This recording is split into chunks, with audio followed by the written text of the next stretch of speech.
Begitu kita tidak ngerti cara ngelola negara, kita dikerjain oleh negara lain. Setuju ya? Sebenarnya untuk membuat negara ini jalan, rumusnya cuma dua. Kalau Mas Fatur Anda jadi presiden, Mas, dua aja kebijakan Anda begitu hari pertama Anda jadi presiden. Nomor satu, buat kepres ke peraturan presiden, siapa saja yang ngeluar uang ke luar negeri tanpa beli barang apa segala macam, penjara 2 tahun, Mas. Itu namanya flight capital. Keputusan kepres kedua, mulai hari ini jam 24.00 bunga deposito 0. Mas, kalau Anda punya 1 triliun, setiap tahun Anda dapat 50 miliar, betul ya? Toto jadi 0. Kira-kira apa kepala pikirnya? Apa yang kamu pikirkan kalau deposito bunganya 0? Kalau keluar, tangkap, bener nggak? Akhirnya akan menjadi usaha di negara sendiri. Ini ayahnya punya usaha, langsung gue invest dong tempat lo, bener gak? Ada 11.000 triliun di bank sekarang nganggur. Dalam 1 malam keluar, ekonomi Indonesia maju gak? Syariah gak bangsa ini? Berkah gak? Gak ada riba? Betul gak? Udah gak ada riba, berkah, ekonomi maju dalam semalam, bener gak? Gitu aja kok repot, bener gak? Anda semua pasti penasaran kan tentang sosok Bosman Mardigu? Memang sangat sulit sekali mencari informasi tentang profil sosok beliau ini. Bahkan di situs besar seperti Wikipedia, baru-baru ini nama Mardigu justru dihapus. Sangat aneh bukan jika orang besar seperti beliau tidak muncul profilnya di internet. Jejak keluarganya pun tak ditemukan di jagat maya. Beliau ini misterius, bahkan amat sangat misterius. Seakan beliau atau entah siapa tidak menghendaki sosok Bosman diketahui publik. Sepertinya dia tak ingin kehidupan pribadinya dan keluarganya diamati dan dikulik oleh banyak orang. Begitu menakutkankah dirinya sehingga seakan kiprahnya dihilangkan dari catatan dunia maya?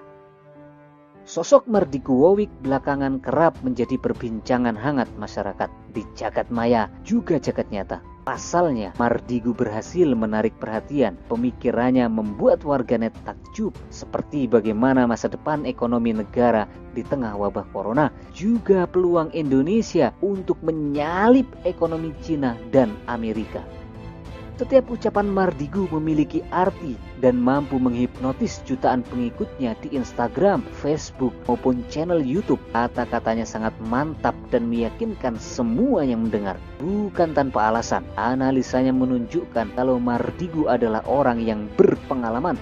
Cara berpikirnya gila, bicaranya sangat mudah dipahami, padahal materi yang disampaikan sangat berat sekali. Betul ya? Banyak ide-ide gagasan serta narasi baru yang ia utarakan, dan bagus sekali untuk kemajuan negara Indonesia seandainya pemerintah mau menerapkan. Tapi apa ya sanggup mereka-mereka itu melawan mafia? Siapa sebenarnya Bosman Mardigu? Bernama lengkap Mardigu Wowik Prasantyo. Beliau lahir di pertengahan tahun 60-an. Dibesarkan sebagai anak kolong dari ayah pensiunan Angkatan Udara berpangkat kapten. Perjalanan dinas orang tuanya membawanya berpindah-pindah di banyak kota di tanah air. Jangan ada yang tertarik untuk mengincarnya jadi suami, karena beliau sudah punya istri dan 4 orang anak. Kendati demikian, tak ada satupun foto atau video keluarganya yang pernah diunggah di media sosial miliknya. Mardigu lahir di tengah keluarga dengan latar belakang pendidikan pesantren yang sangat kuat. Salah satunya adalah pesantren Sidogiri, memberi warna tersendiri pada sisi kehidupan Bosman Sontoloyo. Keluarganya adalah keluarga santri. Kehidupan duniawinya yang berlebih tidak menghalangi kehidupan agamanya. Ia menyumbangkan sebagian hartanya untuk kepentingan dakwah agama melalui rumah yatim Indonesia yang didirikannya dan beberapa pesantren yang dirawatnya. Bosman pernah merantau kuliah ke negeri Paman Sam, Amerika, untuk belajar keilmuan aplikasi psikologi dari San Francisco State University. Seorang die-hard entrepreneur, pengusaha 25 tahun lebih dan dikenal sebagai pengusaha minyak dan gas. Bosman adalah founder dan owner dari sebuah perusahaan minyak ternama. Kontribusinya untuk Indonesia selama ini tidak diketahui, tidak berjejak sama sekali. Namun tidak boleh diremehkan, Bosman terlibat dalam beberapa momen penting yang mengancam bangsa Indonesia.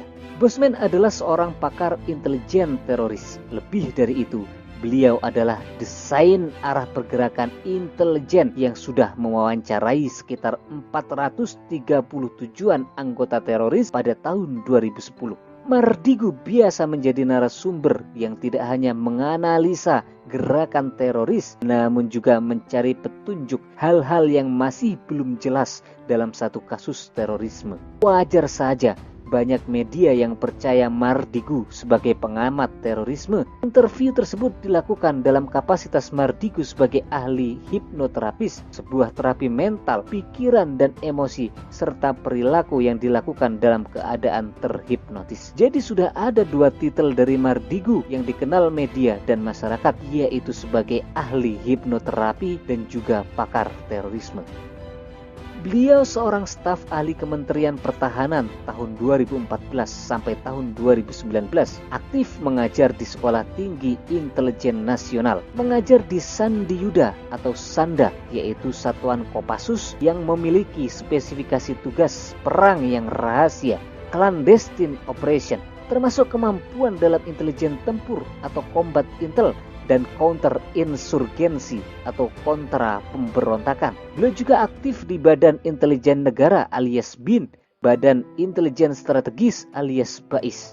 Kendati demikian, beliau tak sudi menjilat kepada pemerintah. Ia tetap kritis menyikapi kebijakan yang tidak pro keadilan dan tidak mensejahterakan rakyat. Materi soal geopolitik, geoekonomi, dan geostrategi sudah di luar kepalanya. Masalah internasional, apalagi nasional, dengan begitu mudah diurai olehnya. Mardigu meyakini bahwa dunia ini dikendalikan oleh segelintir orang yang punya kepentingan atas kebutuhannya sendiri. Ini bukan tanpa bukti, namun berdasarkan riset dan analisanya yang ciamik, didukung hobinya membaca serta diskusi dengan tokoh-tokoh besar dunia.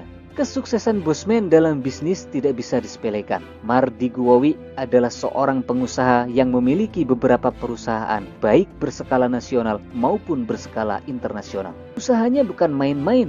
Beliau bergerak di bidang minyak dan gas. Mardigu pernah berseloroh, seandainya dia usil mematikan keran pipa gasnya di Singapura, maka separuh dari Singapura akan gelap gulita karena mati lampu. Mardigu juga aktif sebagai motivator bisnis melalui program Millionaire Mindset Bootcamp yang memiliki situs millionairecamp.id. Dalam situs tersebut, Mardigu disebut sebagai triliuner yang memiliki berbagai perusahaan di bidang minyak dan gas. Pendapatan Mardigu di bisnis ini disinyalir mencapai $200 juta. Mardigu kerap menyisihkan pesan-pesan spiritual dalam videonya. Hal tersebut memang mencerminkan bagaimana kepribadiannya yang terlahir dari keluarga berbasis pesantren. Dengan kultur agama yang kuat, beliau adalah sosok di balik berdirinya Rumah Yatim Indonesia yang saat ini menaungi kurang lebih 10.000 santri di seluruh Indonesia. Mardigu ini manusia langka, kehidupan duniawi dan kehidupan akhiratnya melesat seimbang. Mardigu juga yang melahirkan Sironium dan menjadi cryptocurrency pertama Indonesia. Sebelumnya tidak ada pengusaha ataupun startup company Indonesia yang secara terus terang menerbitkan uang digital. Sironium adalah mata uang digital yang memiliki aset jaminan berupa koin dalam bentuk fisik. Dari jaminan koin fisik ini diproyeksikan Sironium akan menjadi aset investasi yang lebih stabil, terjamin dan melindungi modal yang ditanamkan oleh investor. Pada awal kemunculannya, Sironium mendapatkan peringatan keras dari Bank Indonesia dan Otoritas Jasa Keuangan. Namun akhirnya disetujui karena keberadaannya terbukti bermanfaat. Dengan adanya produk Sironium ini, Mardigu ingin menggerakkan 10.000 usaha kecil dan menengah dalam bentuk pinjaman tanpa bunga. Sironium ditunjukkan untuk memberdayakan para pelaku usaha. Perusahaan ini akan membantu memodali, mengedukasi, dan mendorong mereka untuk terus menjadi lebih baik, terutama dalam hal peningkatan pendapatan perusahaan. Mardigu juga memiliki julukan unik yang tidak biasa, yaitu Bosman Sontoloyo. Julukan Sontoloyo ini diperoleh dari kakeknya sejak kecil, lantaran pemikiran-pemikirannya sudah berbeda dan berani bertanya tentang hal-hal yang mendasar dan fundamental. Kakek, Pak D, keluarga Mardigu banyak yang nyantri di pesantren Sedogiri, Pasuruan. Pada usia 10 tahun, Mardigu sering diwejangi oleh mbahnya untuk berislam secara kafah atau total. Mardigu kecil berdiri saat orang-orang sepuh itu duduk. Kalau yang lain duduk, saya berdiri. Mbah pasti langsung bilang, "Opo kowe? Kenapa kamu?" kata Mardigu. Ketika Mardigu bertanya soal agama dengan pertanyaan filosofis, mbahnya menjawab, "Ngawur kowe. Sontoloyo." Itulah asal muasal lahirnya julukan Sontoloyo. Untuk panggilan Bosman, Mardigu mengaku hal tersebut merupakan panggilan dari anak buahnya. Sebagai seorang pimpinan, jiwa bos Mardigu memang melekat. Memang di Instagram, Facebook, YouTube, dan media sosial lainnya, Sontoloyo sangat ramah. Beliau sering merespon komentar para followernya. Tidak jarang juga beliau men-share postingan follower di status Instagram. Bahkan beliau pun sering membalas status Instagram followernya melalui direct message. Bayangkan, akun dengan 1,4 juta follower sedemikian rupa memperhatikan akun followernya. Akan tetapi dalam urusan kerja, Bosman mengaku sangat menekan kalau di kantor. Kalau di luar kelihatannya humble, kalau anak buah sendiri, kalau mau dipecat ya dipecat. Bosman sangat dekat dengan karyawannya, bahkan sampai menganggap mereka adalah keluarga. Konon suatu ketika perusahaan yang dimiliki terkena imbas peraturan yang tidak memihak. Bosman tidak sedih karena itu hanya satu di antara sekian perusahaannya. Dia sedih karena keluarganya, yaitu karyawannya, kehilangan pekerjaan.